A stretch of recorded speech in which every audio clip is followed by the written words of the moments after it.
Heath here from pickinlessons.com. This is lesson number 5 in a beginner course you can find at pickinlessons.com. In this lesson, we're going to take a look at Soldier's Joy, the tune we just heard there at the beginning, and a whole bunch of material related to the tune in the key of D. So we've got some good scales and arpeggios to work on, some chords, some rhythm variations. We're stacking our techniques on top of what we've learned already so far in this course. So we are up to lesson 5. So we've already covered a bunch of material. So if you'd like to check that out, head to pickinlessons.com. You'll find all that there. In this lesson here, we're going to take a look at a scale to get us going as a warm-up. And if you head over to pickinlessons.com, you will find the remainder of this lesson where we do cover plenty of material, including the tune. We'll break that down and continue on our technical exercises with some arpeggios and some chords and some rhythm as well. Now, just a quick side note on this tune. Don't feel like, oh, I'm never going to be able to play Soldier's Joy at that tempo. Don't worry about the tempo. You need a benchmark. I didn't hold back on that one. It's not flat out. It's about 100 beats per minute if you're interested. But don't worry about the tempo. The techniques we're using in this arrangement are really important. We have a nice variety of right hand technique. Our left hand moves around quite a bit through that D major scale position and arpeggio as well.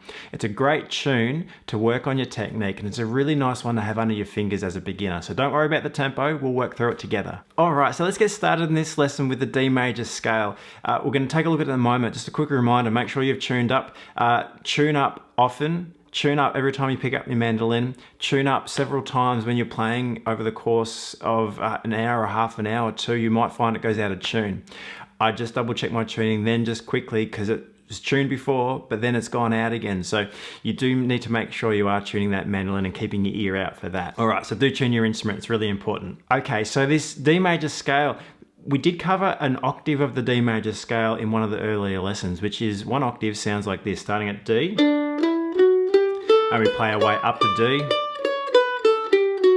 So that's one octave through the set of scale notes for D major. D, E, F sharp, G, A, B, C sharp, and D.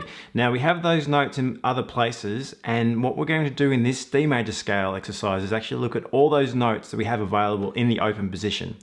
We're still going to start on the open D string, but I'll just show you quickly how that's going to be. Open D string, run our way through the first octave, but we'll continue on all the way up to that B there. That's nice and accessible still with our little finger without changing hand positions. We're going to reverse that and come back down. And then once we hit that D, we're going to go down to string 4 on the G. And we'll conclude on the open D string. So we've covered all possible D major scale notes in the open position, both below our root note on the D and up to that 7th fret on the first string, that high B there. So it's not 2 octaves or 3 octaves, it's really, I don't know, 2.5 octaves or partial 2 octaves.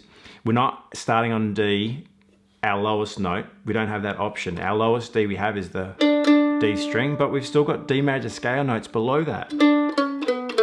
So we want to know where they are, and we have D major scale notes higher than that, but we're not quite reaching up to the octave in this pattern, which will be up on that 10th fret. We're not going to do that here.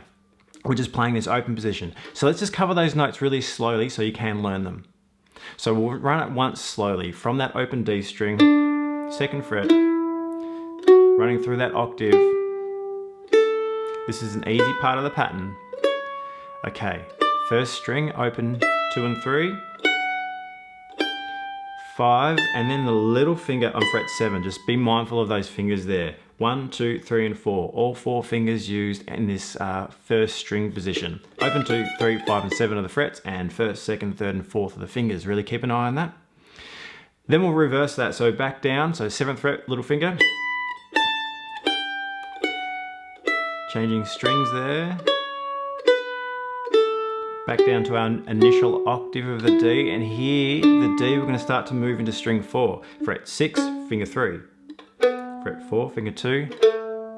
Finger 1 there, that's an A note, and then open G. So we go all the way down to open G using our D major scale notes. So reversing that again, G, A, B, C sharp, up to the D.